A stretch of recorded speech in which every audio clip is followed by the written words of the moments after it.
সুধী দর্শক, নিউ ভিউয়ের নতুন অনুষ্ঠানে আপনাদের স্বাগত।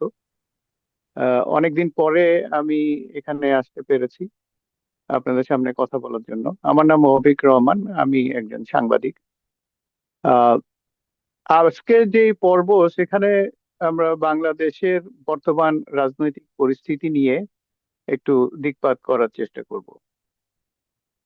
বাংলাদেশের বর্তমানে যে ব্যাপারটা সবচেয়ে বেশি আলোড়ন সৃষ্টি করেছে আন্তর্জাতিক মহলে এবং বাংলাদেশে তো বটেই, সেটা হচ্ছে আহ তারেক জিয়া বা তারেক রহমানের দেশ প্রত্যাবর্তন 17 বছর পরে। উনি বিভিন্ন কারণে, বিশেষ করে চিকিৎসার কারণে ওনাকে যেতে দেওয়া হয়েছিল। লন্ডনে ছিলেন এবং উনি এত বছর পরে দেশে ফিরতে পারলেন।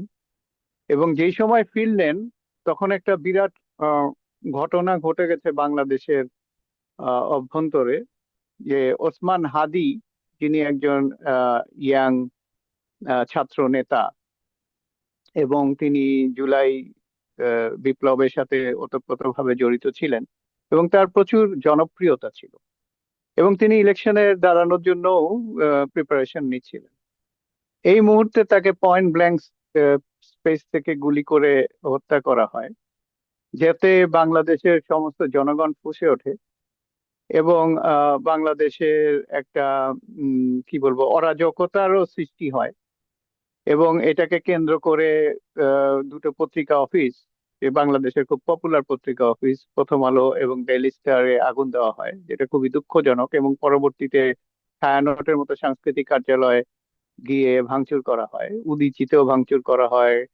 আর তো এগুলো সাংস্কৃতিক আগ্রাসন হিসাবে আমার কাছে মনে হয়। তো এগুলো কারা করলো, কিভাবে করলো, কেন করলো, এগুলো অবশ্যই সরকারের কাছে জবাবদিহি করতে হবে। সরকারকে জবাবদিহি করতে হবে এবং সরকার চেষ্টাও করছেন হাদির ব্যাপারটা। এবং এর সাথে সাথে দেখলাম যে আহ দীপু দাস নামে একজন হিন্দু ভদ্রলোক, উনি কারখানার শ্রমিক ছিলেন। আহ তো ওনাকেও নির্মমভাবে হত্যা করা হয়, এবং মানে যেটা অবর্ণনীয়, যে দৃশ্য দেখা যায় না। তো সমস্ত পরিস্থিতি নিয়ে দেখা যাচ্ছে যে বাংলাদেশের আইন শৃঙ্খলা পরিস্থিতিটা এখন একটা আহ প্রশ্নের সম্মুখীন হয়ে দাঁড়িয়েছে। কিন্তু আহ, এমন একটা পরিস্থিতিতে তারেক রহমানের প্রত্যাবর্তন, যা পৃথিবীতে সবাই দেখছেন যে মানে ভবিষ্যৎ প্রধানমন্ত্রী হিসাবে, সম্ভাব্য প্রধানমন্ত্রী হিসাবে তাকে চিহ্নিত করা হচ্ছে। এবং আমাদের বাংলাদেশের এবং বিভিন্ন মহলে যে জিনিসটা আমার কাছে মনে হয়, যে তারেক রহমান বা তারেক জিয়া যখন বাংলাদেশে আসলেনই, এবং তার তার যে এই ভাষণটা, তিনি যেই একটা অসম্ভব সুন্দর একটা ভাষণ দিয়েছেন তার শব্দ চয়নে, যে আই হ্যাভ এ প্ল্যান, যার অর্থ হচ্ছে যে ওনার অনেক চিন্তা ভাবনা রয়েছে বাংলাদেশ নিয়ে, এবং উনি প্ল্যান করা মানে উনি সেটাকে বাস্তবায়ন করতে চান। এবং তিনি প্রথম যেই কথাটা বলেছেন, যে পিস এন্ড স্টেবিলিটি সবার জন্য, সিকিউরিটি, শান্তি।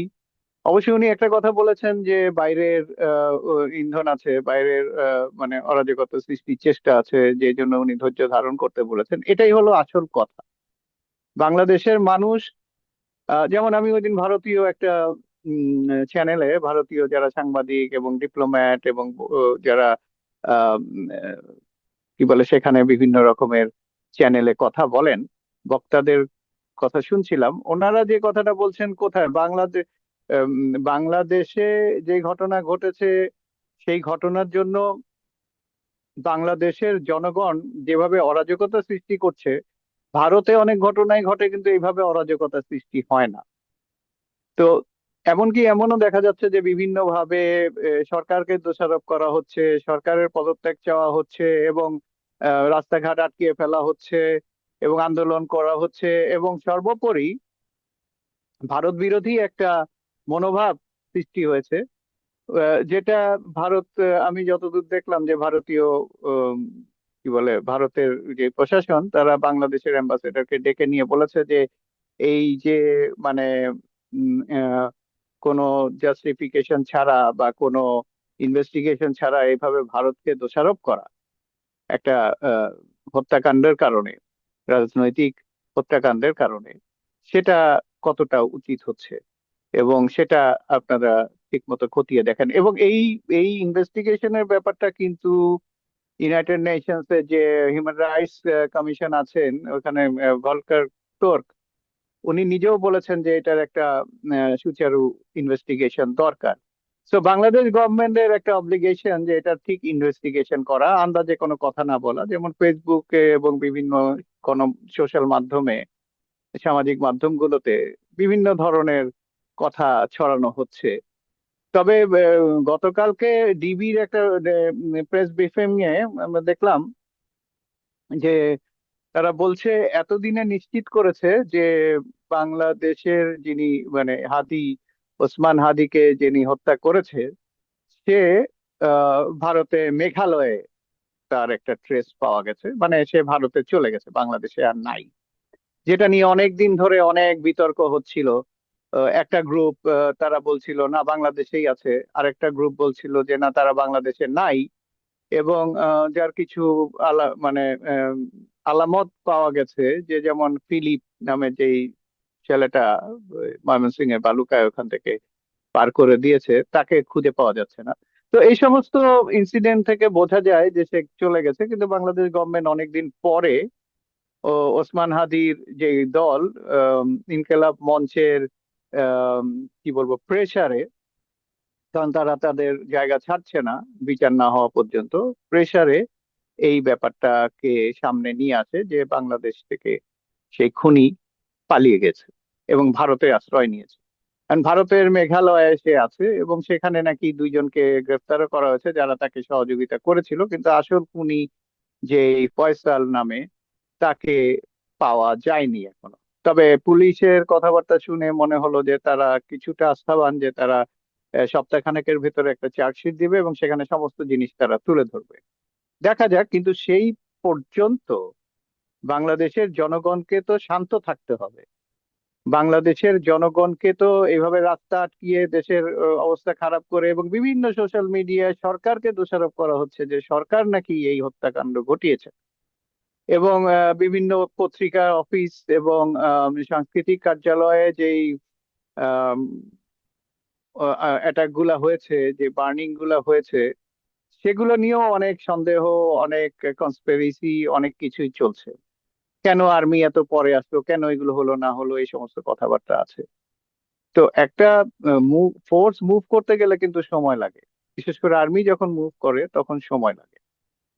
আর এর ভিতরে কারা কি করেছে সেটা অবশ্যই সরকার, এখানে সিসিটিভি ফুটেজ আছে, অনেককেই দেখা গেছে এবং তাদেরকে অবশ্যই ধরবে, এবং হয়তো ধরা শুরু হয়েছে বা ধরেছে।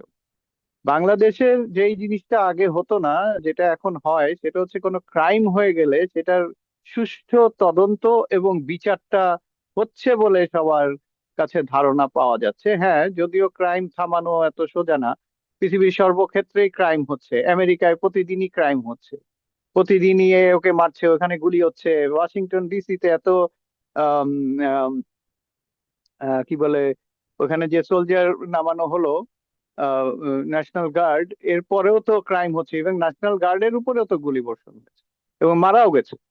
তো এই এইগুলোতে ধৈর্য ধারণ করতে হয়, এইগুলোতে ইনভেস্টিগেশনের জন্য সময় দিতে হয়। হুট করে সরকার কিছু করতে পারে না। তো বাংলাদেশে যেটা হচ্ছে যে মানে এখনই সবকিছু করে দিতে হবে, এখন না হলে হবে না, মানে আন্দোলন মানে করতেই হবে করতেই হবে। এতে রাজনৈতিক ক্ষেত্রে হয়তো কিছু মানে জনসমাগম হয়, জনসমাগম তৈরি হয়, এটা একটা স্ট্র্যাটেজি হতে পারে কোনো রাজনৈতিক ক্ষেত্রে, কিন্তু এটা দেশের জন্য কখনোই কোনো কিছু মঙ্গল বয়ে আনে না। যেমন বলছিলাম যে ভারতীয়রা বলছে তোমাদের তো এই অবস্থা, তোমাদের তো মানে নিজেদেরই ঠিক ঠিকানা নেই। নিজেরা নিজেদের ভিতরে তো দেখছি যে মারামারির পর্যায়ে চলে গেছে। এ ওকে দোষারোপ করছে, ও ওকে দোষারোপ করছে, কিন্তু কেউ কিছু কিছু না জেনেই দোষারোপ করছে, না বুঝেই দোষারোপ করছে, এবং করে কি লাভ হচ্ছে। মানে বাংলাদেশ ফার্স্ট ব্যাপারটা এরকম হওয়া উচিত, যে একটু মাথায় যারা রাজনীতিবিদ আছেন তাদের তাদের লোকদেরকে বোঝানোর চেষ্টা করেন যে বাংলাদেশ হচ্ছে এখানে কোনো ভারত পাকিস্তান বা এরা এরা নাই, আমার দেশকে আমাকে প্রোটেক্ট করতে হবে, আমার দেশের সিকিউরিটি আমার, কোনো দেশ এসে আমাকে প্রোটেক্ট করবে না, তাদের এত মাথা ব্যথা নেই। তারপরেও দেখলাম যে শশী থারুর, যিনি যদিও বিরোধী দল কংগ্রেসের এমপি, কিন্তু উনি অনেকটা বিজেপির মুখপাত্র হিসেবে কাজ করছেন অনেকদিন ধরেই। তার হয়তো কংগ্রেসের সাথে সম্পর্ক আছে, কিন্তু সাথে সাথে বিজেপির সাথেও তিনি কাজ করে চলেছেন। তো তিনি তো বললেন যে আমাদের যে কোনো রকম ইয়ে সহযোগিতা আমরা দিব। এটা যদি আহ, জনগণকে ঠান্ডা করারও কোনো কিছু দরকার হয়, আমাদের সাহায্য চাইলে আমরা করব। এবং তিনি আউটরাইট রিজেক্ট করে দিয়েছেন যে বাংলাদেশে কোনো রকম অস্থিতিশীল পরিস্থিতি সৃষ্টি ভারতের কোনো ইন্টারেস্ট নাই, ভারত চাচ্ছে নির্বাচনে, এবং নির্বাচনটাই মূল।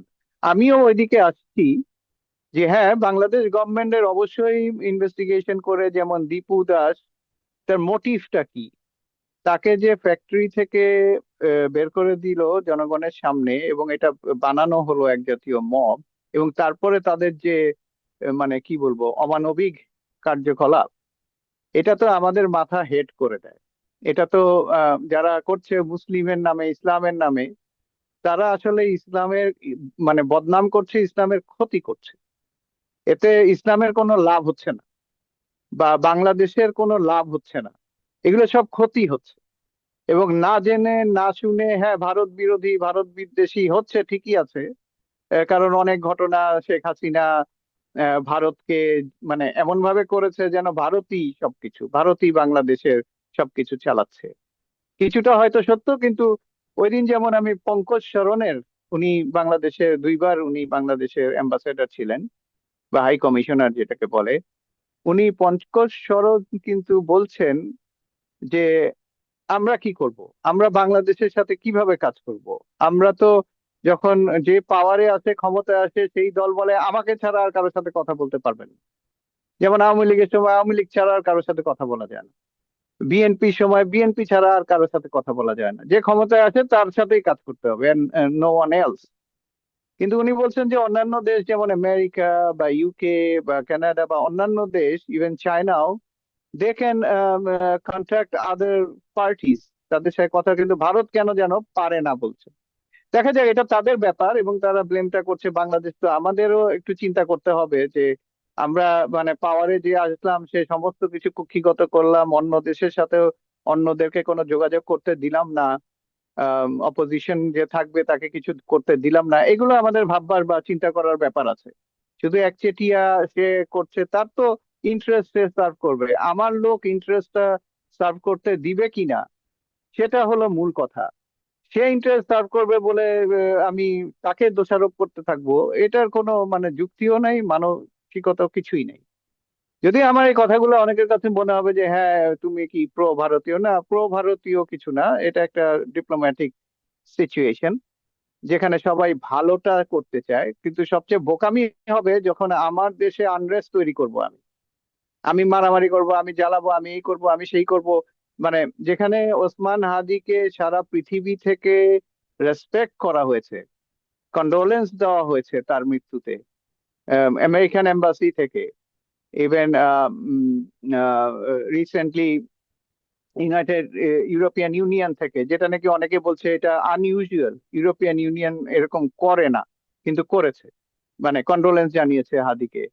তারপরে ইউএন থেকে করা হয়েছে যে এটা যাতে দুঃখ প্রকাশ করা হয়েছে, এবং এর যাতে সুচারু বিচার হয়। At the same time Volker Turk তো খুব জোরে সোরেই বলেছেন। তো এগুলো বিচার হবে, এগুলো ইন্টারন্যাশনাল লেভেলে চলে গেছে, এগুলো নিয়ে সন্দেহের কোনো কারণ আমি দেখি না। সন্দেহ হলে তখন আমাদের ভেতরের যে আনরেস্ট, সেগুলো বাড়তেই থাকবে, বাড়তেই থাকবে, বাড়তেই থাকবে, এবং এতে আমাদের কোনো লাভ হবে না, কোনো লাভ হবে না। তারেক জিয়া বাংলাদেশে এসেছেন, তার মানে হচ্ছে, যেমন আমরা একটা জিনিস অনেকদিন ধরে শুনছিলাম, ইলেকশন হবে না, এবং এগুলো সব বড় বড় সব মিডিয়ার যারা চালান বা যারা এগুলোতে কথা বলেন, তার যারা অ্যাঙ্কর, তারা বলেই চলেছিলেন, বলেই চলছেন, বলেই চলছেন যে ইলেকশন হবে না, এটা মানে ইলেকশন হবে না, এবং এমনও বলছেন যে ডক্টর ইউনূসের কি বলে সরকার এই হাদিকে মেরেছে বা এই আনরেস্ট সৃষ্টি করেছে, সবকিছু তারাই করেছে যাতে করে ইলেকশনটা না হয়। তো এটা একটা মানে আমার কাছে পাগলের প্রলাপ ছাড়া আর কিছু না। কারণ ইলেকশনের দিকে সবাই তাকিয়ে আছে, সারা পৃথিবী তাকিয়ে আছে, এমনকি ভারতও তাকিয়ে আছে, যদিও ভারত বলার চেষ্টা করছে ইনক্লুসিভ ইলেকশন হবে কিনা, এই হবে কিনা সেই হবে কিনা। রিসেন্টলি আমরা দেখলাম রাশিয়ান এম্বাসেডারও উনিও ইলেকশনের কথা বললেন, এবং বললেন যে ওনারা অবজারভার পাঠাবেন। তার মানে কি সবাই মেনে নিচ্ছে কিন্তু বাংলাদেশের এই পরিস্থিতি, মানে আওয়ামী লীগ ব্যতীত যে ইলেকশন, সেটাকে মেনে নেওয়ার কথা। এর আগে প্রথম দিকে তো ইউএন থেকে বলেই দেওয়া হয়েছে যে ইনক্লুসিভ ইলেকশন মানে people's inclusion, it is not party inclusion. যে কোনো পার্টিকে, সব পার্টিকে, পৃথিবী বাংলাদেশে 100টা 200টা পার্টি আছে, সবাইকেই ইনক্লুসিভ করতে হবে। কারো কোনো কিছু দেখা যাবে না, সে কি ঋণ খেলাপি হলো কি, সে কি মানে কোনো কারাপশন করলো বা কি করলো না করলো, এগুলো কিচ্ছু দেখা যাবে না। যে যেভাবে আছে সবাইকে আমরা নির্বাচন করতে দিতে হবে, নির্বাচন বাধ্য। এটা তো ঠিক না, এটা কোনো ইনক্লুসিভ না। ইনক্লুসিভিটি হচ্ছে যাতে জনগণ যেতে পারে নির্বাচন কেন্দ্রে, নিজের ভোটটা নিজে দিতে পারে। দিস ইজ ইনক্লুসিভিটি, যেটা এতদিন হয় নাই, 15-16 বছর ধরে হয় নাই। যখন ভারতীয়দের জিজ্ঞেস করা হয় যে তোমরা তো তখন তো কিছু বলো নাই যখন আওয়ামী লীগ পাওয়ারে ছিল, এখন বলছো ইনক্লুসিভ, এই সমস্ত ব্যাপার, তখন তাদের আবার উত্তর আছে। তারা বলে যে এটা তো সবসময় মানে ইলেকশন তো ভালো ওইভাবে সবসময় হয় না। সব আমলেই ইলেকশনের রিগিং হয় ইলেকশনের, এটাও সত্য কথা। কিন্তু সেই জিনিসটা এক জিনিস, আরেকটা জিনিস হচ্ছে দিনের ভোট রাতে দিয়ে মেরে ব্যালট ঠিক করে ফেলা। বিনা ভোটে, বিনা ইলেকশনে, যেমন 14তে হয়েছিল যে বিনা প্রতিদ্বন্দ্বিতায় 151 জন নির্বাচিত হওয়া, এবং 2024-এ যেটা হলো যে একটা ডামি নির্বাচন যেটাকে বলা হয়, মানে আওয়ামী লীগ নিজেদেরকেই বিরোধী দল, স্বতন্ত্র বিরোধী দল বানিয়ে দিল। তো এই আলটিমেটলি সেটা হয় নাই, তাদের ওই গড্ডালিকার মতো জাতীয় পার্টি বিরোধী দলে থাকলো। জাতীয় পার্টি তাদের তো শরিক ছিল প্রথম থেকে, এবং ঐতিহাসিক ভাবেই হোসেন মোহাম্মদ এরশাদ হাসিনার সাথে জোটবদ্ধতায় অনেক কিছুই করেছে, বিরোধী বিরোধী খেলা খেলেছে। যদিও তাদেরকে ওইভাবে ইন্টারন্যাশনালি ওইভাবে একনলেজ করা হয় নাই। বিরোধী দল বলতে বিএনপি কেই বোঝানো হতো। বিএনপি ইলেকশনে গেল কি না গেল ডাজেন্ট ম্যাটার, বিএনপির পিপলস সাপোর্ট এটার উপর বেস করে করা হতো। বিভিন্ন দেশের লোকজন এসে বিএনপির তখনকার নেত্রী খালেদা জিয়ার সাথেই দেখা করতেন। তো যাই হোক, এখন তারেক জিয়া ফেরত তার সাথে আমার কাছে যেটা মনে হয় একটা ব্যালেন্স তৈরি করার চেষ্টা হবে, এবং সেটা খুব দরকার। এক্সট্রিমিস্ট, ইসলামিক এক্সট্রিমিস্টদের মাথাচাড়া দেওয়া। যেমন ওইদিন দেখলাম যে একজন নাকি শিবিরের রাজশাহীর কোন সভাপতি, সে বলেছে যে প্রবাবলি, আমি যদি মিস্টেক না করে থাকি, রাজশাহীর থেকে বলেছে যে আম, এই এই এই সমস্ত উদীচী বা সাংস্কৃতিক যে প্রতিষ্ঠানগুলো আছে, ছায়ানট, এরা ভারতীয় সংস্কৃতি প্রচার করে, সেগুলোর তারা সাহায্য করে, এবং এগুলোকে ধ্বংস করে দিতে হবে, এগুলো থাকবে না বাংলাদেশ। এখন আমার কথা হচ্ছে যে তুমি যেই ভাষায় কথা বলছো, এবং যেই ভাষায় বলছো যে আহ, বাংলায় কথা বলছো, এবং বাংলায় কথা বলে ওই যে বাংলার যে সংস্কৃতি, সেটাকে তুমি ভারতীয় বলছো, সেটাকে তুমি রবীন্দ্রনাথকে তুমি ভারতীয় বলছো। হ্যাঁ, ন্যাশনালি ভারতীয়, কিন্তু ভারতের ভিতরে তো অনেক ধরনের ভারতীয় আছে। যেমন আমরাও ভারতীয় ছিলাম। রবীন্দ্রনাথ বেচারা তো কিছু করার নাই, উনি ওইখানে পড়েছেন, কিন্তু ওনার বাংলাদেশে অনেক জমিদারি ছিল, উনি বাংলাদেশে অনেক সময় কাটিয়েছেন, এবং সর্বোপরি উনি এই বাংলায় কথা বলতেন। যে বাংলায় কথা বলার জন্য 52 ভাষা আন্দোলন হলো, এবং সেইটারই জের হিসাবে 71-এ আমরা বাংলাদেশ পেলাম। সেই বাংলায় যারা কথা বলছে তাদেরকেও আমরা বিদেশি বানিয়ে দিচ্ছি, ন্যাশনালিটিতে বিদেশি বানিয়ে দিচ্ছি, কিন্তু মনস্তাত্ত্বিক দিক থেকে আমাদের এটা করা উচিত নয়। আমরা আরবিতে কথা বলি না, ফার্সিতে কথা বলি না, সে যুগ পার হয়ে গেছে। আমাদের এখনকার যুগ, এবং আমরা যে 52-র আন্দোলন, সেখানে কিন্তু জামাত ইসলামীর গোলাম আজমও ছিলেন এই 52-র আন্দোলনে। উনি তখন ডাকসুর ভিপি ছিলেন, এবং উনি কিন্তু সেখানে জড়িত ছিলেন আন্দোলনে। শেখ মুজিবুর রহমানও জড়িত ছিলেন। তো এই ভাষা আন্দোলনের যেখানে একটা সৃষ্টি যেই দেশ, সেখানে আমরা বাংলা ভাষাভাষী লোকদেরকেই মানে ফরেনার বা বিদেশি বলছি। আম, সেটা পলিটিক্যালি ঠিক আছে, কিন্তু মনস্তাত্ত্বিক দিক থেকে যখন আমরা সেটা চেষ্টা করব, সেটা আমাদের জন্য একটা বিভ্রান্তিকর পরিস্থিতি সৃষ্টি করবে। কারণ আমরা আমাদের বাঙালি এবং এই যে এখানে যেমন আমেরিকায় আমি দেখছি, আহ, এখানে কিন্তু বাঙালি কমিউনিটি বলে একটা কমিউনিটি আছে, যেখানে ভারতীয় বাঙালি এবং বাংলাদেশি বাঙালি সবাই মিলে ঝিলেই কাজ করে। যে কোনো একটা অনুষ্ঠান করলো, ইভেন্ট করলো, কিছু করলো, সেখানে কিন্তু সমস্ত বাঙালি একসাথেই কাজ করে। আর একটা দেশের বাঙালি, তারা সব বিভাজিত হয়ে বসে আছে। বিএনপি, আওয়ামী লীগ, এই সেই, জামাত, হাবিজাবি, মানে পলিটিক্যালি তারা এত ডিভাইডেড যে তাদেরকে একসাথে করাই যাচ্ছে না। তো এটা তো আসলে মানে আমাদের কি বলবো, আমাদের আসলে দেশপ্রীতি না, এটাকে দেশপ্রীতি বলে না, এটা দলপ্রীতি বা দল কানা বলা হয়। এতে এতে দেশের কোনো কিছু নাই। তো এখন এই যে বাংলাদেশের যে পরিস্থিতি সৃষ্টি হচ্ছে বা হয়েছে, এটা বাঙালি জনগণের বোকামি, রাজনৈতিক দলের বোকামি ছাড়া আমি আর কিছু দেখছি না। তাদের আন্তর্জাতিক ভীতি, বা আন্তর্জাতিক একটা দেশের প্রতি ঘৃণা, এটা তো এত বেশি হওয়ার কোনো কারণ নাই, until and unless you know what is happening. না জেনে না শুনে এবং দেশের ভিতরে অরাজকতা সৃষ্টি করে, এবং এখন যখন ডক্টর ইউনূসের কি বলে প্রশাসন যখন ইলেকশনের দিকে এগিয়ে যাচ্ছে, তফসিল ঘোষণা হয়ে গেছে, সবকিছু তৈরি হয়ে গেছে, এখন সিকিউরিটির দোহাই দিয়ে বা সিকিউরিটিকে নস্যাৎ করে এটা কে করছে, কারা করতে পারে? খুব স্বাভাবিক ভাবে, খুব স্বাভাবিক ভাবেই বোঝা যায় যারা যারা জড়িত তারা হচ্ছে আওয়ামী লীগের লোকজন। আওয়ামী লীগের সর্বোপরি মানে যিনি আছেন, শেখ হাসিনা, তিনি ভারত থেকে একের পর এক স্টেটমেন্ট দিয়ে চলেছেন, এক এক পর এক বলে চলেছেন যে এখন আর কথায় কাজ হবে না, অ্যাকশনে যেতে হবে। এবং তারপরে এই অ্যাকশন গুলো, কিলিং অ্যাকশন গুলো হলো। 2 দিন আগে দেখলাম কোনো একটা এলাকায়, প্রবাবলি, হ্যাঁ, আহ, আহ, একজন বিএনপির নেতাকে, নেতার বাড়িতে আগুন দিয়ে, ঘর বন্ধ করে আগুন দিয়ে, তার সবচেয়ে ছোট মেয়েটা, খুবই ছোট একটা মেয়ে, আয়েশা নাম, তাকে সে পুড়ে মরে গেল। সেও পুড়ে মরে গেল, এই দীপু দাসের মতোই। এখানে বেচারা হিন্দু, আর ওখানে বেচারা বিএনপির মুসলিম। তো এখানে তো কোনো পার্থক্য দেখছি না, অথচ এই দীপু দাসের মৃত্যুকে নিয়ে প্রচুর, মানে ইন্ডিয়ায় এবং বিশেষ করে ভারতে প্রচুর আন্দোলন, প্রচুর কিছু হচ্ছে, এম্বাসি দখল বা এম্বাসির সামনে এই আন্দোলন। ওই যে শুভন্ধু ওনাদের একজন আছে বিজেপির, উনি তো বলছেন যে 1 লাখ বা এরকম হাজার হাজার, 5 লাখ সন্ন্যাসী নিয়ে, উনি কয়েকদিন আগে সন্ন্যাসী নিয়ে গেছিলেন, সন্ন্যাসী নিয়ে উনি ইয়েতে যাবেন, বাংলাদেশ হাই কমিশনে অ্যাটাক করতে যাবেন, তখন কাউকে ছাড়া হবে না, এই সমস্ত কথা। তো ওইখান থেকেও যেরকম হচ্ছে রাজনৈতিক লেভেলে, বাংলাদেশ থেকেও হচ্ছে, যেমন আমাদের হাসনাত আব্দুল্লাহ বলে দিলেন যে আমরা আমাদেরকে এরকম করলে, ইনস্টেবল করলে, বিচ্ছিন্ন। কিন্তু প্রবলেমটা হচ্ছে, তোমাদের বুঝতে হবে, ইনস্টেবল আমরা নিজেরা করছি। Try to understand, Awami League আমাদের দেশের পার্টি। যেই ছেলেটা মেরে দিয়ে চলে গেল, সে বাংলাদেশের লোক। যে যে ওই যে বিএনপির যে নেতার ঘর পুড়িয়ে দিল, যে ছোট মেয়েটা মারা গেল, সে বাংলাদেশের লোক।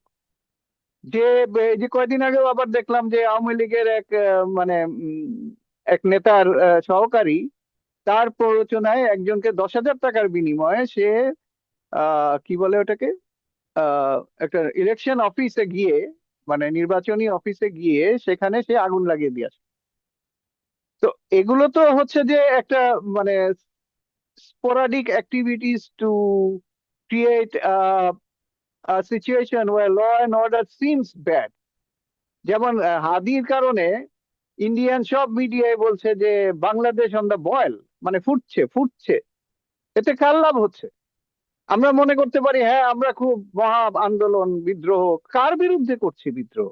এতদিন তো হাসিনার বিরুদ্ধে করেছি, এখন কি যে আসবে তার বিরুদ্ধে করতে থাকবো? মানে কে ভালো কে খারাপ বোঝার কোনো ক্ষমতা আমাদের থাকবে না? Something like this. আমরা একটা জম্বি জাতিতে পরিণত হব। রাজনীতিবিদরা কি করছেন, তাদের তো এখানে দেখার কথা, তারা তো এটাকে দেখছেন না। তারেক জিয়া এতদিন পরে এসছেন, তিনি বলছেন, কিন্তু তিনি কতটা কি করতে পারবেন এটা সন্দেহজনক। কারণ আমাদের দেশের মনস্তত্ত্ব এতই খারাপ অবস্থায়, মানে নিজেরা নিজেদের পায়ে কুড়াল মারাটা আমাদের একটা স্বভাবে পরিণত হয়েছে। আমরা নিজেরা নিজেরা কিন্তু করছি, মানে ভারতকে গালি দিচ্ছি কিন্তু করছি বাংলাদেশের ভেতরে সবকিছু, যত রকম আমাদের ক্ষোভ সবকিছু আমরা। ওই যে একজন একটা বাচ্চা মেয়ে এসে বলছিল যে আমার এত ক্ষোভ হয়েছে আদি মৃত্যুর পরে, আমি 32 নম্বর ভাঙা দেখতে এসেছি যাতে আমার ক্ষোভটা একটু মিটে। এটা এটা কাম্য নয়, এটা কাম্য নয়। আহ আমাদের দেশের শান্তি বজায় রাখতে হবে। পরিস্থিতি এখন বিরাজ করছে, সেটা হচ্ছে আমাদের দেশেই অসুবিধাগুলো হচ্ছে। আমরা যাই করব আমাদের দেশের ক্ষতি করেই করব। আমার দেশের পত্রিকা পুড়িয়ে দিলাম, আমার দেশের সাংস্কৃতিক অঙ্গলে অত্যাচার করলাম, অ্যাটাক করলাম, এই সমস্ত জিনিস তো আমাদেরকে এগিয়ে নিতে দিবে না। তো আমার ধারণা হচ্ছে যে একটু মানে সবকিছু যারা যা করছে তাদেরকে সেটা করতে দাও। তাদেরকে দেখো, এই আন্দোলন করে রাস্তায় বসে সবকিছু মানুষকে ঝামেলায় ফেলে কিছু অ্যাচিভ হবে না। যেটা হয়েছে হয়েছে, যেটা ইনভেস্টিগেশন করে, এটা সব সারা পৃথিবীতেই তো হতে থাকে। সারা পৃথিবীতেই তো কিলিং হতে থাকে, এই হতে থাকে, সেই হতে থাকে। এটা তো মানে শুধু বাংলাদেশে হচ্ছে তা না। এই যে ভারতে 2 দিন আগে দেখলাম যে ত্রিপুরার এক ছেলে, চাকমা, অ্যাঞ্জেল চাকমা, সে মারা গেল। এবং কেন মারা গেল? তাকে রেশিয়াল কারণে, মানে সে যেহেতু চাকমা তাকে চাইনিজ ভেবে বা এইভাবে তাকে উত্ত্যক্ত করা হলো, এবং সে প্রতিবাদ করাতে তাকে ছুরি দিয়ে এবং বিভিন্ন ভাবে মারা হলো, এবং সে মারা গেল। তো এগুলো তো হচ্ছে বিভিন্ন জায়গায়, তাই বলে কি ওইখানে মানে দেশ অচল হয়ে গেল? এবং বাংলাদেশের যে ল অ্যান্ড অর্ডার সিচুয়েশন খারাপ হয়ে গেল, তাতে কি হলো? তাতে শেখ হাসিনা বলল যে ডক্টর ইউনূস নিজের দেশ সামলাতে পারছে, এই করতে পারছে না। তো আমাদের তো দায়িত্ব ছিল, আমাদের তো দায়িত্ব আছে দেশটাকে ঠিক মতো করে রাজনীতি এবং যেই ভোট বা নির্বাচনের দিকে নিয়ে যাওয়া, এবং যাচ্ছে, এবং নির্বাচন তো হবেই 12 ফেব্রুয়ারি, সে জিনিসটার দিকে রক্ষা। আহ রিসেন্টলি একটা কথা আমি বলতে চাই, শশী থারুর বললেন যে তোমরা করো, তোমরা বাংলাদেশকে ঠিক করো, শান্ত করো, কারণ ইলেকশন হওয়া উচিত। এবং উনি বললেন যে যদি আমাদের কোনো সহযোগিতা লাগে আমরা অবশ্যই আছি, রেডি আছি, দিব। আহ তো উনি বললেন যে ডক্টর ইউনূসকে বললেন যে আপনি করেন, পুলিশ দিয়ে হলেও একটু ঠিক করেন, আর যদি না পারেন তাহলে আর্মি ব্যবহার করেন। তো সেটা বিভিন্ন জায়গায় দেখলাম, মানে বিভিন্ন হয়তো সামাজিক মাধ্যমেও ছড়িয়েছে, টাইটেল টাইটেল দিয়ে বিভিন্ন ভাবে, যে এটা আসলে উনি বলেছেন বাংলাদেশে ইন্ডিয়াকে আর্মি পাঠাতে বলেছেন। এই যে একটা মানে ভুল ব্যাখ্যা, বা এই যে ইন্ধন যোগানো, এগুলো একটু শুনতে হবে, বুঝতে হবে। কারণ এগুলো ছড়িয়ে পড়ে, এগুলো সামাজিক ভাবে বিভিন্ন জায়গায় ছড়িয়ে পড়ে। আমি কিন্তু ওইভাবে দেখি নাই। আমি এখানে আমেরিকাতে একজনের একটা প্রোগ্রামে, ওইখানে লোকজন কথা বলছিল এগুলো নিয়ে। তো আমি পরে চেক করে দেখলাম যে না, এটা ডিফারেন্ট জিনিস। তো এগুলো তো একটা গেল আমাদের দেশের অবস্থা। এবং আমি একটু বলতে চাই যে বাংলাদেশের একটা দেশ যখন বলে যে এই সরকার ব্যর্থ, অকার্যকর, এই সরকার ব্যর্থ, এটার মাপকাঠি কি? ব্যর্থতার মাপকাঠি কি? সাধারণত একটা রাষ্ট্রের ব্যর্থতার মাপকাঠি হচ্ছে তার প্রতিষ্ঠানগুলো যখন লাভ করে, সরি, যখন লস করে। যেমন শিপিং লাইন লস করছে, এয়ারলাইন্স লস করছে, বিভিন্ন রকম প্রতিষ্ঠান, ফ্যাক্টরি গুলো সব বন্ধ হয়ে যাচ্ছে, যেমন চিনি কল গুলো বন্ধ হয়ে গেল, পাট কল গুলো বন্ধ হয়ে গেল। এগুলো, এই সমস্ত যখন সরকারি প্রতিষ্ঠান বা কর্পোরেশন গুলো কোনো প্রফিট করতে পারছে না, which means corruption is going on, which means এটা একটা অকার্যকর, এখানে কোনো লাভ হচ্ছে না। তো তার বিপরীতে আজকে বাংলাদেশের ইনফ্লেশন, আজকে বাংলাদেশের ইকোনমি, ব্যাংকিং সেক্টর এবং গার্মেন্টস ট্রেড বা আরো এক্সপোর্ট ইম্পোর্টের যে সমস্ত ব্যালেন্স, এবং যে সমস্ত ট্রেড নেগোসিয়েশন হচ্ছে বিভিন্ন দেশের সাথে ব্যালেন্স করা হচ্ছে, তাতে দেখা যাচ্ছে যে এই গভর্নমেন্ট তো অকার্যকর না, খুব চমৎকার ভাবে কার্যকর এবং সাকসেসফুল, সার্থক অর্থনীতির ক্ষেত্রে। তো আমরা আসলে কোনটাকে সার্থকতা বলবো? হ্যাঁ, law and order is a factor, কিন্তু ল অ্যান্ড অর্ডার এমন কিছু আহ, হচ্ছে না যে যেটাকে এতটা হাইপ করার ব্যাপার আছে। হ্যাঁ, হাদি আমাদের প্রাণের মানুষ, হাদি মরে গেছে, হাদি সরে গেছে, হাদির জায়গায় আরো লোকজন এখানে জড়ো হবে, তাকে সম্মান জানাতে জড়ো হবে, যেমন তারেক জিয়া নিজেই গেলেন হাদির মাজার জিয়ারত করতে। তো তাকে তো যা সম্মান দেওয়ার সরকার এবং পৃথিবীতে যে সমস্ত দেশ তার ব্যাপারে কনসার্ন জানিয়েছে, সে তো সর্বোচ্চ সম্মান পেয়েছে। এখন তো একটু ঠান্ডা হতে হবে মানুষকে। এখন তো মানে কনস্পিরেসি থিওরি দিয়ে চলবে না। এখন যেটা সত্যি ঘটনা যা ঘটছে, হ্যাঁ, প্রত্যেকটা সরকার, প্রত্যেকটা অথরিটি সারা পৃথিবীতে তাদের ল্যাকিং আছে। তারা ইমিডিয়েট ঘটনা দেখতে পারে না, অনেক সময় স্পাইং ইয়ে হয়ে যায়। এই যে যে কি বলে ন্যাশনাল গার্ডকে কিল করলো যেই যেই কিলার, সে আফগানিস্তানে সিআইএ তে কাজ করতো, সে সিয়াটেল থেকে 4 দিন ধরে গাড়ি চালিয়ে এসে করেছে। ইট is not a matter of joke. এগুলোতে কোয়েশ্চেন তৈরি হয়েছে, কিন্তু সেগুলো এখন বের হয়নি। আমেরিকাতেও সময় লাগছে। তো বাংলাদেশে এই এই জিনিসগুলো তো একটু মাথায় রাখতে হবে রে ভাই, যে আমি আমার দেশকে কেন ক্ষতি করতে যাব? আমি আমার দেশের লাভ, আমি আমার ধর্মকে উঁচু রাখবো, ঝান্ডা মেরা উঁচা রাখা, এই টাইপের কথাবার্তা বলবো, আর আমি ধর্মের বিরুদ্ধে যে একটা লোককে মেরে ফেলবো, পুড়িয়ে ফেলবো, এটা কোন জাতীয় কথা? এটা কোন জাতীয় ধর্ম পালন হচ্ছে? আমি আমার দেশ প্রেমে উদ্বুদ্ধ হবো আর দেশেরই 12টা বাজাতে থাকবো। In the name of country I am killing the country, I M creating problem for the country. এটা কোন জাতীয় আহ, মানে মানসিকতা? এটা কোন জাতীয় মনস্ত? এবং এটা নিয়ে তো মানে ফেসবুক এবং বিভিন্ন জায়গায় এর পক্ষে সব কথা বলা হচ্ছে। তো আমি যেটা বলতে চাই যে আহ, আমাদের যেই আসল জায়গাগুলো, অর্থনীতি, যেটার উপর একটা রাষ্ট্র টিকে থাকে, অর্থনীতি ধ্বংস করে দেন, ওই রাষ্ট্রের আর কিছু থাকবে না। যেমন শেখ হাসিনা এমন ভাবে ধ্বংস করেছিল অর্থনীতি যে এই জুলাই মুভমেন্ট না হলেও তাকে এমনি এমনি চলে যেত, তার কিছু করার ছিল না। She has no skilled manpower or no skilled politician যারা ডক্টর মোহাম্মদ ইউনূস বা এই যে যারা এখন উপদেষ্টারা আছেন অর্থনীতির ব্যাপারে, এরকম কোন সলিউশন বেস বা এত মানে দক্ষভাবে একটা দেশকে, অর্থনীতিটাকে চাঙ্গা করে দিবে, এই জিনিসটা ছিল না। আহ, ফলে তাদের পক্ষে এটাকে চাঙ্গা করা সম্ভব হতো না। এখন অনেকে বলতে পারেন যে হাসিনার সময় তো অর্থনীতি অনেক দূর এগিয়েছিল, অনেক কিছু করেছিল।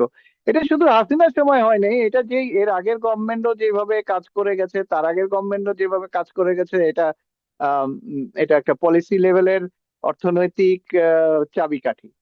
কিন্তু এট দ্য সেম টাইম যেভাবে লুটতরাজ করা হয়েছে, এবং এখন যেটা শুনছি যে হ্যাঁ, লুটতরাজ ভালো ছিল, দেশে সবকিছু ভালো ছিল, কোনো কিছুই খারাপ ছিল না, তাহলে জুলাই রেভলিউশনটা হলো কেন?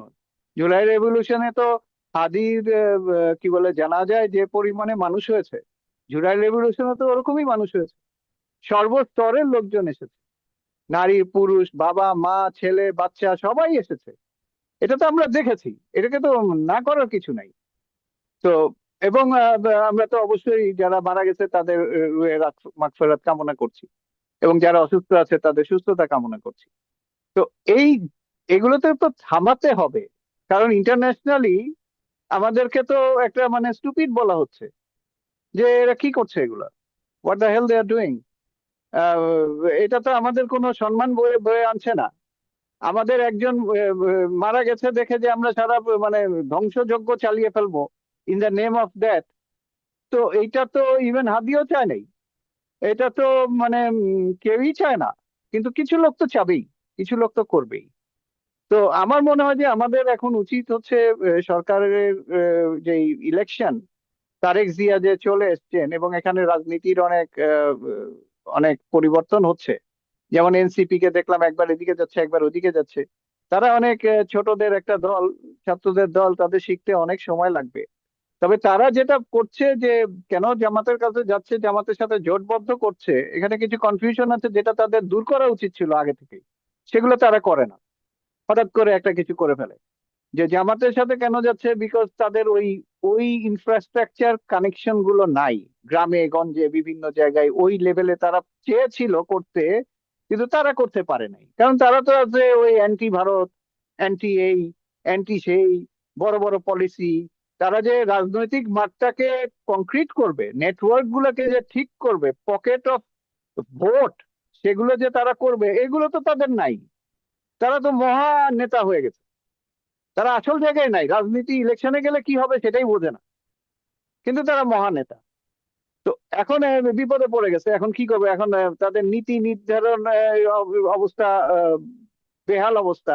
তারা এক নীতিতে চলে তো আরেক নীতিতে বলে। অবশ্যই তাদের সাথে জুলাই আন্দোলনে জামাতিরা জড়িত ছিল, বিএনপি জড়িত ছিল, আরো অনেকেই জড়িত ছিল জুলাই আন্দোলনের পিছনে বা সামনে সারিতে। কিন্তু তাই বলে তাদের যেমন ওই যে একটা মেয়ে দেখলাম যারা, সে ওখান থেকে পদত্যাগ করলো নীতিগত ভাবে। আবার এরা বলছে যে না আমাদের এটা তো নাই, তা তোমরা এটা তৈরি করোনি কেন এতদিন? তোমরা তৈরি করলা না কেন? তোমাদের এই জিনিসটা তো তোমরা জানো।